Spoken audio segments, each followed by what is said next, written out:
Hello everybody, and a very warm welcome to this Google Hangout. It's Thursday afternoon, as usual, 4 o'clock, and as many of you know, I've been running these Hangouts now for the last 2 months, and I've had all kinds of different speakers, from sales trainers to coaches, and today I'm absolutely delighted to have with me Sara Greenfield from Bright Yellow Marketing. Now, Sara and her partner Chris I've known for some time, even though they are actually in the neighbouring county of Norfolk and we're in Suffolk. We have a lot in common. I think the last time I met Sara was at a stargazing event that they'd arranged, because they're very involved in networking. So let me tell you a little bit more about Sara before I introduce you to her.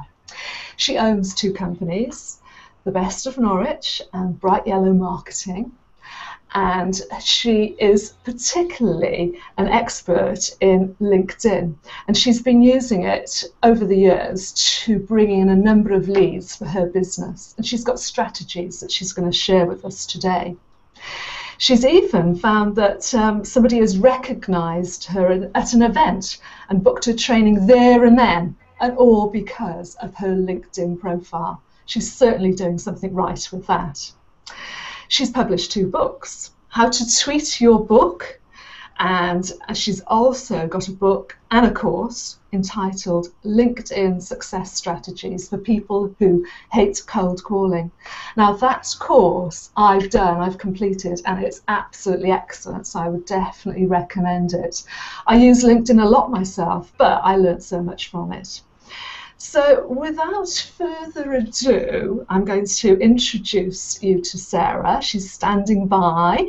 So Sara, are you there? Hello. Oh, hi, Sara. It's lovely that you could join me this afternoon. I've got to throw something out before we get started and say to you that actually we've got a little visitor today. This is Flat Stanley, who's come all the way from Oregon in America. There's a grade 2 student who's sent Flat Stanley for me. He's been with me for a whole week, taking part in all the things that I do. So he's joining our Hangout today. So I hope you don't mind. Hi, hello, Flat Stanley. I've read all about you. Oh, excellent. So, read the books. Yeah, fantastic. So there we go. So how did you get into LinkedIn then, Sara, as part of your business strategy? Well, I started using it probably about 6-7 years ago, when I think started to hear about social media. And I think it was over one Easter, sort of when it's a bit quieter business time, I thought I'll have a look at it. And I probably did what most people do. You join LinkedIn, and I think I probably joined because you had a number of emails from other people saying, join LinkedIn, and the emails got really annoying, and in the end I just gave up and joined. Yes. And so you join LinkedIn, you quickly fill out a few bits of your profile, connect with a few people, and then that's it really. And I think a lot of people do that. And it was only a few years later that I started to actually think about strategy and how I'd use it, with a real strategy in place. And as soon as I put in place a strategy and some very sort of simple steps that I follow each time that I connect with somebody, the results suddenly started coming in. So I think a lot of people join LinkedIn, do a bit on it, nothing happens, and that's what I hear all the time. And it was just putting in place some simple steps that made all the difference and started to get the results. So really, instead of just being very passive and just saying, right, I'll connect with you, and just waiting for something to happen, you took those steps to convert, your connections into business. Yes, and sometimes they're so simple. I also feel when I tell people what some of the tips are, and they think, but that's really obvious, but 90% of people don't do it. So it's quite simple things that you can do. I'm very excited to hear about these simple things. If you've got 4 steps you're going to share with us today. Yeah, we've come up with 4 sort of steps, and this applies to most social media, but you can use it particularly in LinkedIn. One of the first things is to look at the profile. Your profile, and I've got a photo that I use on all my social media platforms that I use. Right. And that's probably why somebody recognised me, because your photo is seen on Twitter, on LinkedIn, Facebook. But LinkedIn obviously is where most people have seen me. So it's like a consistent picture? It is. Is it the same one as we can see in the bottom of the Hangout? Yes. Yeah. Okay. And I was actually thinking I ought to update it. How many years do you wait till you update your photo? But people are still recognising me. Well, if they recognise you, it's when they say you don't look anything like your picture, you worry. Yeah, and that's not the first time people have recognised me. I've been recognised in the market. You go out on a Saturday, rush off to the farmer's market, and somebody recognises you that you've never met before, and things like that. So it's quite powerful. Yes. Using a good head and shoulders shot. Okay. Yeah. So that's your first strategy then. That would be your first tip. Make sure your picture is good and it's across all social media sites. And your profile is filled out. And part of that is underneath your name on your profile is to fill it out. You can actually put about 2 sentences there that a lot of people don't realise, because LinkedIn only give you a small box. So a lot of people say sort of marketing director or whatever their profession is, but actually you can put quite a lot of wording in there, and that's people's first impression of you. That tells people immediately how you can help them. Right. So one of our other points is to know your strategy and know the sort of people that you want as customers or you want to work with. Right. And when you know who you want to work with or want as customers, you then know who to connect with and how to fill out your profile. So, for example, if your target market, your customers were in, say, Suffolk or Norfolk, you'd want to make sure in your profile that you say you work with businesses in Suffolk or businesses in Norfolk, because I think people forget that LinkedIn, there are people all over the world. Yes. And although you've got millions of people, if you're only looking to work with people who are local to you, you want to attract the local people. You want them to know that you're local. So, and would you put those keywords like Suffolk or Norfolk or wherever the area is you want to work in, would you put those a few times in your profile or just once? Yes, you definitely need them in the text that comes underneath your name, because that's what quite often people will see. If you're commenting around LinkedIn, they'll see that, so it immediately tells people what you do. Right. I'd also put it in the summary.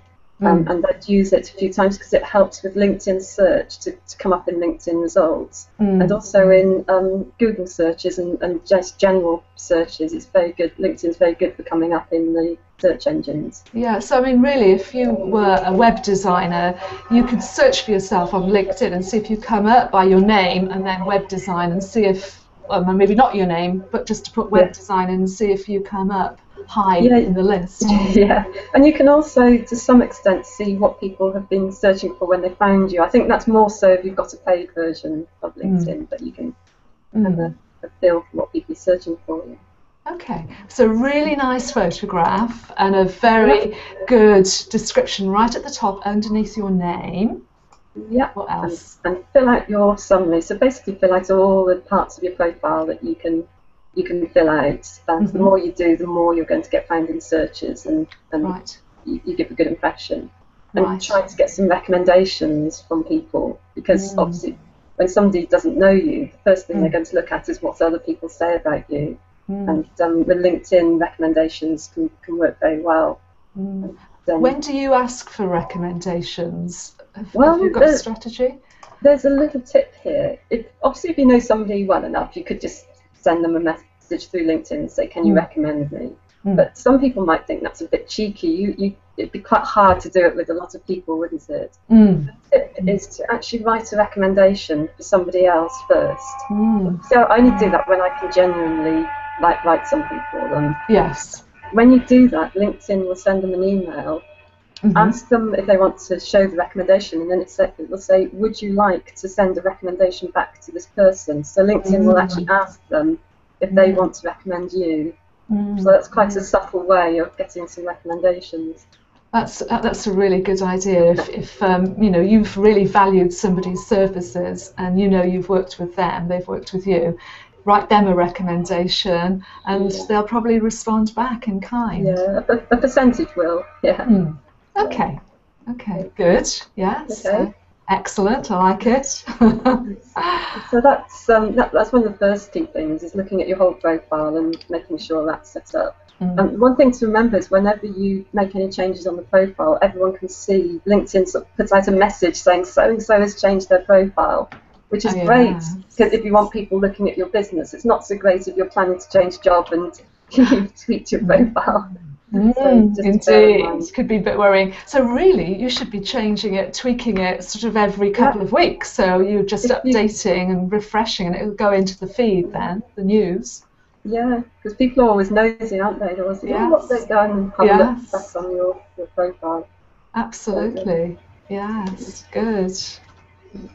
So the other step is, again, knowing who you want to connect with and then connecting with those people. So again, if you're looking for local people, which a lot of businesses we know tend to be working with local people, you'd be looking to find other local people to connect with. And I've seen some huge discussions on LinkedIn where people say, I only connect with people I know and I've met. But it's actually, I used to do that because LinkedIn encouraged you only to connect with people you know. But then one day I suddenly thought, well, I get all these connection requests from people that I don't know. But all of these people could be clients, so why am I ignoring them? Absolutely. And to me, if you want to do sales with people and you've got all these people coming to you, why not connect with them? And that's part of the strategy. That's a bit like a lot of discussion. Yeah, it's a bit like when you go out networking face to face with people. You're not going to say, no, I don't want to shake your hands or have your business card because I don't know you. Well, it's the start of that getting to know you journey. Right. Yes, yeah. But I know some people are quite precious about only connecting with people they know, but obviously it's a personal thing. And I can understand if you've got a business where you've got very few really important connections, you'd want to protect those. Yes. But I think for most people, you want to connect with anybody who's a possible client. And so one of the tips is to find people who are likely to be clients. So do searches, and you can do quite advanced searches. You can search for sort of different locations, different types of business, things like that. Join groups where possible connections are hanging out and interacting on those groups. So people get to see your name all the time. They get to see what you like as a person. But I don't know about you, but you see quite a few groups where people get into arguments and you think they're forgetting the impression they're making on LinkedIn, because if you're on LinkedIn to find clients, you want to have a persona that's likable and attracts people to you. You're right there. I think it comes down to why you're using LinkedIn, but I assume most people are using it to get business. Absolutely. It's not creating the right impression, is it? Yes, indeed. But I mean, the other thing about that, joining groups, is making that first step, contributing to a discussion. It feels a bit scary, doesn't it? I mean, any tips on how to go about making that first step into the discussion? Well, I think, I personally, I'm always very genuine when I use social media, because I think you want to attract people for who you are. So I take part in discussions that really I feel I can contribute to. So I scan the discussions. I get weekly emails, and you can change the email settings to get them weekly rather than daily. So you get a weekly email of the summary of all the discussions in the groups. And I just scan down and think, is there something there where I can reply or help people? One of the big tip is, if you get asked a lot of questions in your business, is to write a blog or something to answer those questions, and then to post the blog so you're providing helpful information. So we get asked a lot about networking events. So I did a blog. It took me a while of listing all the networking events in Norwich, posted it onto groups, and so many people were saying, thank you so much, this came right at the right time, I'm looking for networking events. So it's posting useful information that's helpful for people. And of course that took people to our website, and one of our aims is to get people to the website to get so they see our other clients and things. So thinking, what do people ask you? Right, that's interesting. What are their pain points, I suppose? What do they frequently struggle with? Convert that into a blog post that you can then share. Good.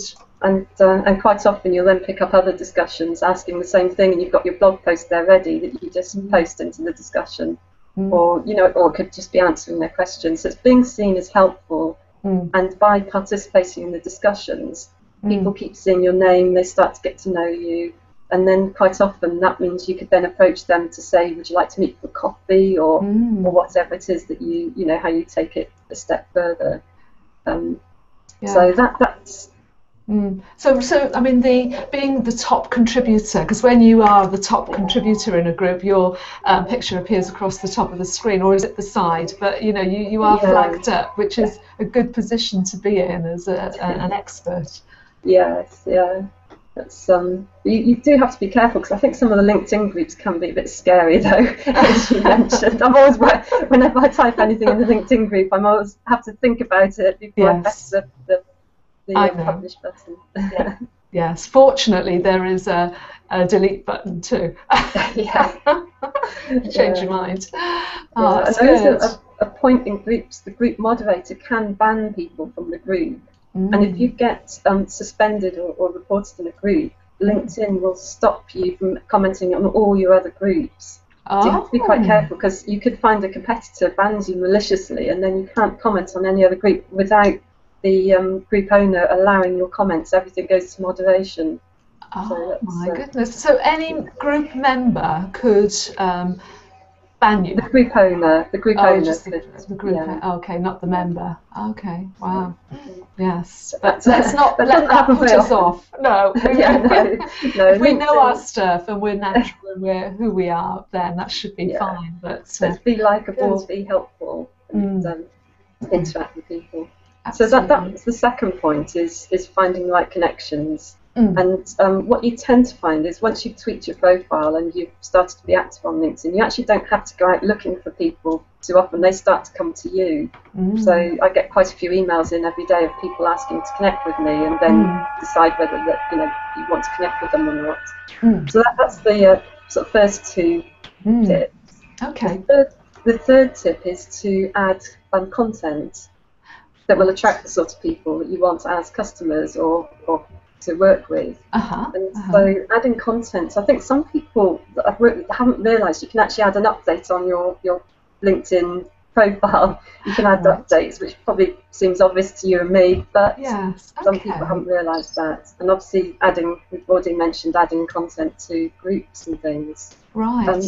You can also use tools. So if you're looking at an article on a website, you find a useful article that you think would be useful for customers or people you like as customers, you could share it on LinkedIn.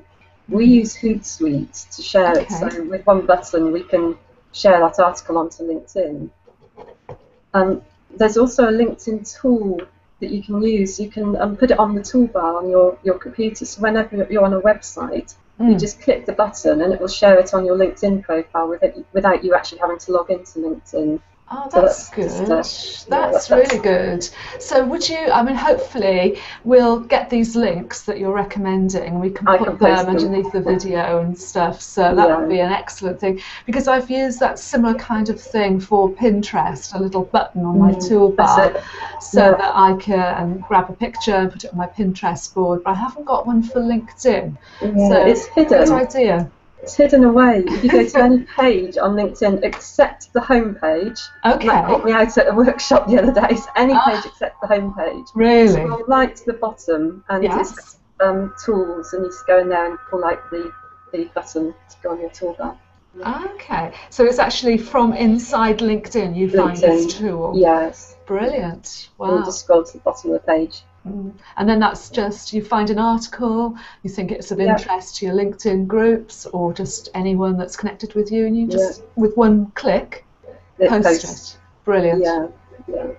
So that's because a lot of people struggle with finding content, to find things to put out on LinkedIn.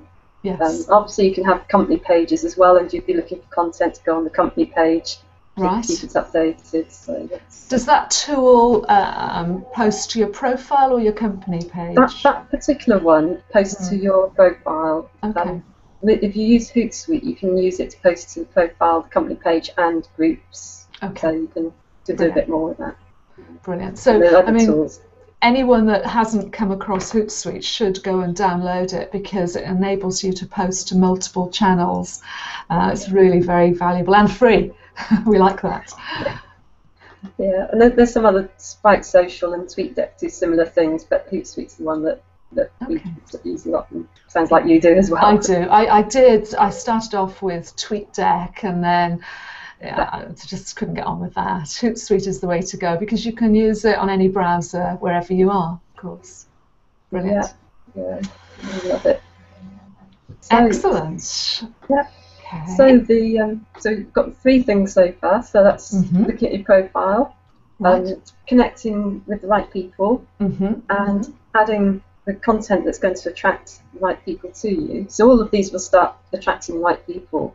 And then the 4th one is the strategy and the systems. And so it's knowing partly who you want to connect with, but also what you want to do, how you get people, how you make the sale. So is it you want to take people to your website? Do you want their email addresses? Do you want to meet for coffee? Knowing what the next step is, because that helps you fill out your profile. It helps you decide how to follow up with people. And it also means that, for example, when people connect with me, I have a system I put in place to respond to them that gets them replying by email. It gets a conversation going. And it's a very simple strategy. I've got some wording that I've created that I just sort of put in an email to people or message, and just follow up with them and get that conversation going over email, perhaps meet for coffee, and or if it's social media, I get them just they can have my book for free if they sign up for the email newsletters. Brilliant. So it's very simple things, but it's knowing how you get to the sale at the end of the day, what steps you need to take. And that helps you use LinkedIn. The course that you have available, that was one of the key things that I picked up from that course, the fact that you can plan a strategy for responding to those people who've asked to connect with you. Up until that point, I would just say, yes, I'm happy to connect with you. But now I've got some words, and it's along the lines of suggested by you. If there was one thing I can help you with, what would that be? And I've had a couple of people reply back and say, well, I'm all right at the moment, but at least they're responding. It's it's the start of a dialogue. Yeah, and I've had quite a few people reply and say, well, I've got this problem, can you help me with this? And so actually that's led to a lot of sales. Brilliant. So and that's just one other thing that's led to I think that's invaluable. So if anyone's listening, if you want to take one thing away from this today, it's definitely have a strategy for responding to those people who ask to connect with you. Obviously, there's loads of other things, but those are the key things, the 4 things that I think people focus on. And it's setting up simple steps that you follow each time, so it becomes a habit. That you're not having to think about what to do. You can do it within seconds. Yes. And follow up with people. Yes. So do you collect email addresses from people from LinkedIn? I mean, I know you can kind of take all your connections and export them into an Excel file. Have you done that yourself? I haven't. For some reason, it never works for me, and I actually don't feel comfortable doing that. But there are other ways to email people through LinkedIn, which I use. So because we've got quite a big database of our own for both the businesses. Right. Especially one of them, we've been going quite a few years, so we've already got a big database. Right. But I actually use other things within LinkedIn to send messages to people. For example, if you own a group, you can message everyone in that group. And so I own quite a few different groups on LinkedIn. Right. With various things. I mean, just as an example, we ran exhibitions in Norwich for a few years. We created a group just for the exhibitions. That's been really popular. I've hardly done anything to it, and people are posting on there and discussing things. So I let it sort of run on its own. But then when we have an exhibition, if we need to sell a stand, for example, we had the Norfolk show last year, somebody cancelled their stand. Right. So we only had a few weeks to sell another stand. I just sent a message out on LinkedIn to that group, and we sold the stand within 10 minutes, and we had 3 people on the waiting list. So I don't use it very often because you'd annoy people, but when I need it, it's there. So within 10 minutes to sell a stand when you need to. Wow. And you've got different groups for different reasons. Wow. So, I mean, the group takes care of itself. People post and they interact with each other. You keep an eye on it, and then every now and again, when you need to do something with it, it pays for itself. That's brilliant. I mean, not all groups take care of themselves. That one's got a particularly good name. It's all about business Norfolk. Okay. So it lends itself to people talking about business. But I think other groups, you've got to give it a bit of a hand and think of things to post and get the conversations going. Yes, yes, indeed. Indeed. So how many connections have you got at the moment then, Sarah, on LinkedIn? I think it's probably only about 2,000 and something. Right. 2,500 or something. There's a maximum, isn't there? It's about 5,000. Yes. Yeah. Oh well, you're a little way off that yet. Well, I don't know if you're allowed more if it's other people connecting with you. Okay. I've not worked that one out yet. Yes, that's it. I know with Twitter, it's you've got to have about the equal number of followers and those that you're following, but I'm not sure about LinkedIn. When you get to 2,000. Yes. Yeah, indeed. And I must admit, I used to worry when I first got near the sort of 1,000 mark, because sometimes people see people with a lot of connections and think, oh, they're just a marketeer or something. I was really worried it would put people off, but actually it's not made any difference at all. No. Well, I mean, you can't stop people connecting with you. And you're not going to turn them down. Yeah, well, as I say, I very rarely go out and look for people now. They just emails just come in. Yes, yeah. And I think of my LinkedIn profile and my connections as, well, if I can help them, put them in touch with someone in any way, then I'm providing a service. So I like to connect people up. Yeah. So we're coming up now to the end of the Hangout, and I know you'd like to offer all the viewers a little introduction to your course. So I'm going to let you tell us a little bit more about that as we come to the end of the half hour. So over to you, Sarah. Oh, right, thank you. Yeah, so I did this course before Christmas, and it's on the platform called Udemy. It's about 43 videos and downloads, so it means people who do the course can the videos are 2 to 8 minutes long, so you can pick and choose which sections you watch, and you watch it on the iPad or tablet or on the computer. But I'm going to post a link which will give people a discount to the course. Brilliant. If anyone wants to have a look at it. It's done through an American company, so it's usually $69. But I'm doing a discount link for $29 just for people. I've only limited it to 20 people. Okay. So, I'll post the link on all the platforms where the video is. Brilliant. Brilliant. But we've got people all around the world doing it. I've got people in the Philippines contacting me, and America. So it's really, it's really international. From a little Norwich town called Norwich in the UK. Fantastic. We love that. But the Udemy platform is brilliant.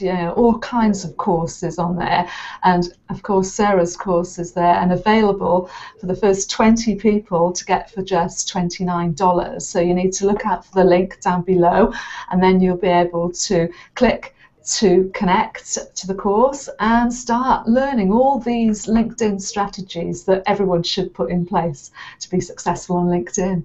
So last word to you, Sarah, and then we will wrap up. Oh, well, thank you. Thank you for having me on the Hangout. Oh, thank you so much. It's been a pleasure dealing with you. Thank you so much for coming along, Sarah, today. And thank you, everyone, for listening. I've got another speaker next week. I'm going to keep that up my sleeve for now, but tune in next week to find out more. So all the very best. Till next time, everyone. Bye for now. Bye.